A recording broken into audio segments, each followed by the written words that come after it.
Assalomu alaykum, hurmatli obunachilar, aziz yurtdoshlar. Xudo xolasa bu obyektimiz Samarqand viloyati Tayloq tumanida Yastepa qishlog'idan bo'lyapti. Xudo xolasa sizlarga bir obzorni tushuntirishdan oldin sizlarga bir qator ma'lumot berib o'tsam. O'tgan yili bundan 1 yil oldin sharoiti og'ir, mas'uliyati cheklangan oilalarga yoki masjidlarga mana shunday usta xizmatini bepulga usta xizmati ko'rsatamiz degan mazmundagi video chiqardik. Bundan 1 yil oldin chiqarganmiz. Bu videoni silkasini описаниеga qo'yib qo'yaman, kommentariyaga kirib bemalol ko'rishinglar mumkin. O'sha videoda to'liq ma'lumot berib o'tganman. Ular mas'uliyati cheklangan, boquvchisini yo'qotgan, sharoiti og'ir, kam ta'minlangan oilalar va masjidlarga xudo xohlasa santexnika xizmatlarini yoki hammom xizmatlarini bepul usta xizmati bepul besplatni ko'rsatib o'tamiz. Bu akamiz ham o'sha video bo'yicha bizga murojaat bilan chiqqan. Mana xudo xohlasa bugun kelib xonadonlariga keldik, materiallarni olib keldik. Xudo xohlasa bugun ishni boshlaganmiz.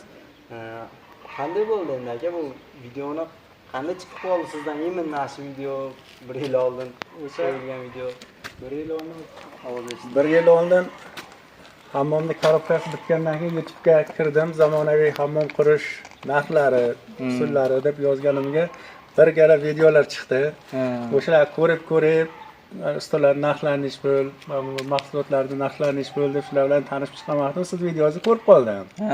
O'sha imkoniyati cheklangan yoki kam ta'minlangan o'sha masjidlarga bepul xizmat ko'rsatamiz deb nimaga eshitdim.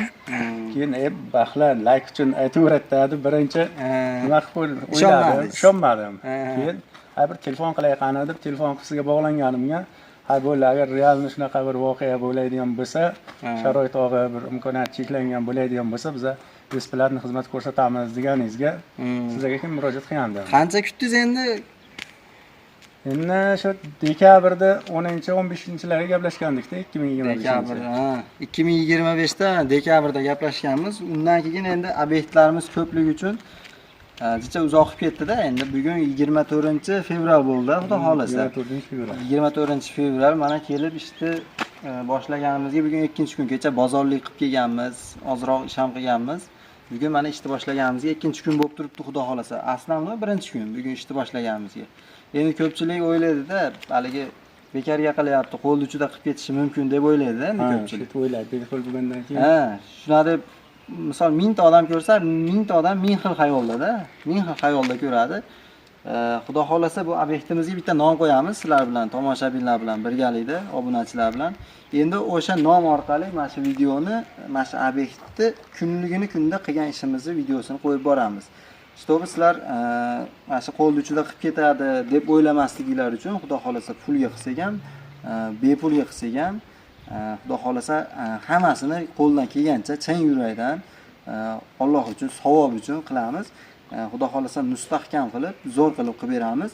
Endi bu yoqda mas'uliyati cheklanganligi uchun, misol hammomimizni unaqa qimmat variantda qilishga qurblar yetmaydi. Shuning uchun yengilroq variantda bitta xonasini dekor plus bitta xonasini kafel variantida chiroyli qilib beramiz. Xudo xolasa qo'ldan kelgancha.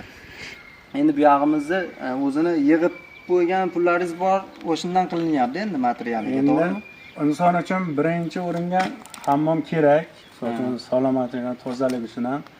O'sha yig'ib qo'ygan pulimiz bor edi, hammom qilamiz deb niyat qilgan edik. Shuni materiallarga ishlatdik. Endi stoplar besplatni bo'ldi mana. Xudo xolasa besplatni bo'lyapti. Endi nima desam ekan? Yuvinishga qiynalgani uchun, misol o'tirganda turishga, turganda o'tirishga qiynalganligi uchun endi hammom baribir bir haftada 2 marta, 3 marta inson cho'milib turishi kerak. Bir sog'lomligi uchun ham, boshqa uchun ham cho'milib turishi kerak. Shuning uchun endi bu yoqlar qolgan hamma yo'qni yig'ishtirganda shu hammom uchun haligi nima desam ekan, oilasiga, farzandlariga sharoit qilish uchun yig'inib teringan pulidan qilyapmiz. Endi qolgan obunachilar ham misol mana shunday sharoit og'ir obunachilar aloqaga chiqsa, iloji bo'lsa karta raqamini ham qo'yib, YouTube'dan ham ancha-muncha ehson tushishi mumkin. Bu yoqda karta raqamini qo'ymaymiz. Endi o'zini yig'ib tergan pullari bor ekan. shu xudo xolasa yetkazamiz, shuni chiroyli qilib beramiz. Sizlarga bir qator mana sharoit bilan tanishtirib o'tamiz hozir. Xudo xohlasa, agar shunday odamlar bo'lsa, bir yilda 2 marta yoki bir marta mana shunaqa xizmat ko'rsatamiz. Qo'limizdan kelganicha masjidlar bo'lsa ham aloqaga chiqaverasizlar, bepul, besplatniy xizmat ko'rsatamiz. Qiynalgan oilalar yoki bir nogironligi bor xonadonlarga, mana shunday nogironligi bor xonadonlarga deb endi qanday boquvchisi shu mas'uliyat cheklangan bo'lsa, sharoiti bilan tanishamiz. Sharoiti asli yordamga muhtoj bo'lsa, usta puli, faqat usta puli bepul bo'ladi. Sharoitini bir videoga olib qo'yamiz. YouTubedan agar pul tushsa, o'sha puldan sarf xarajat qilib, xudo xolasa hammomini qilib berishga harakat qilamiz. Endi xudo xohlasa bitta obzorini qilamizda, atrofda bir sharoitni. Endi ko'pchilik o'ylashi mumkin-da, hammomga ham ancha-muncha pul ketadi. Endi puli bordirki, lekin bir chaqirib bekarga qildiryapti degan bo'lishi mumkin. Endi odamlar bitta ko'rsa, misol sharoitni ko'rsa, o'zi tushunadi-da endi. Hammada sharoit har xil, bitta sharoitini videoga olib ko'rsatamiz. Hammom qurmaganlar ko'pincha o'ylashadi, hammomga qanchagina pul ketadi deb, lekin 30 million ziyod pul ketar ekan. Pul ketadi. 30 million pul ziyod pul ketar ekan. Endi sizniki usta xizmati besplatniy bo'lgani uchun unaqaga bormaydi, xudo xolasa, keyin arzonroq variantda bo'lyapti. Chiroyliroq qilinadi. Nasib bo'lsa. 30 million ketadi. Mana devorlari, anaqa betonlari bilan hisoblasa, lekin shular buyog'i anaqa bo'lsa ham ketib qoladi 30 million. Qoladi. Ko'pchilik so'raydi-da, endi misol qiziqadi, necha pul ketdi, necha pul rasxod bo'ldi, qanaqa bo'ladi. Hammom quradigan odam birinchi pulini o'ylaydi, necha pul ketar ekan, nima bo'lar ekan, necha pul ketar ekan deb. Shunaqa. Bo'lmasa bitta atrofda bir obzorini qilamiz. Mana xudo xolasa sharoit mana shunday holatda. Endi ichkarilarni ko'rsatibman, bir qator tashqarini mana ko'rsatib o'taman. Mana shu yerga mana qaysidir yili beton quyilgan mana. Mana shunday ko'rinishda mana. Tayloq tumani Yastepa mahallasidan bo'lyapti. Materiallarimizni olib kelganmiz mana.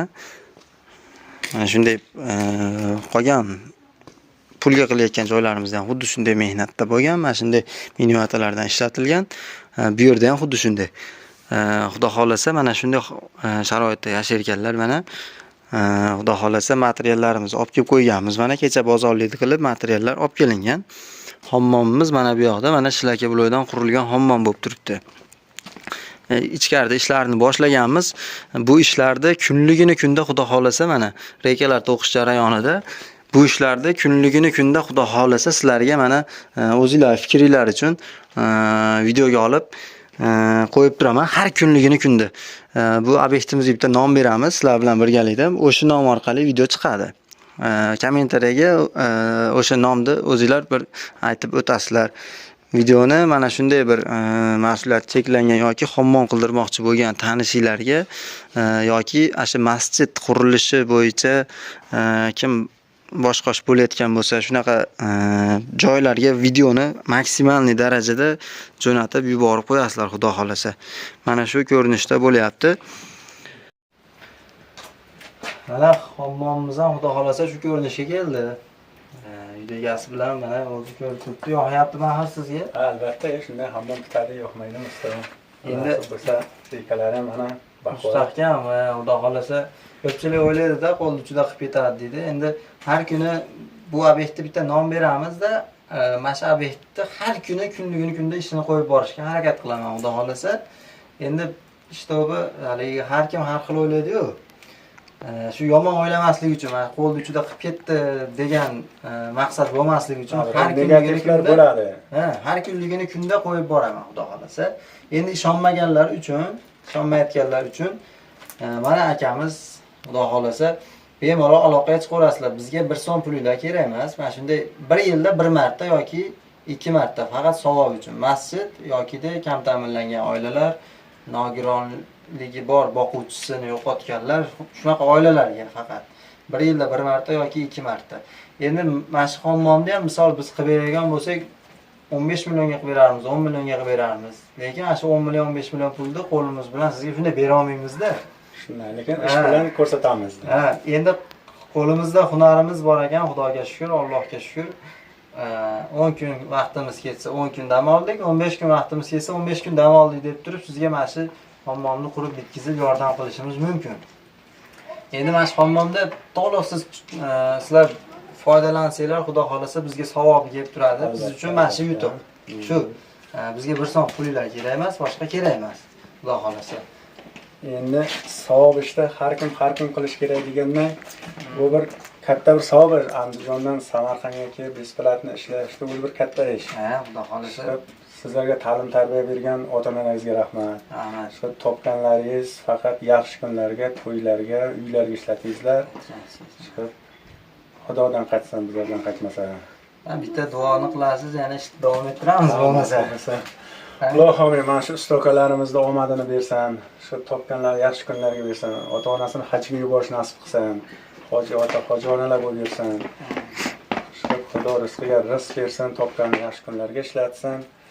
Faqat yurtimiz tinch bo'lsin, osmonimiz musaffo bo'lsin. Mana shu ukalarimizni Allohim oq yo'lini bersin. Allohu akbar. Allohu akbar aytganingiz kelsin, rahmat.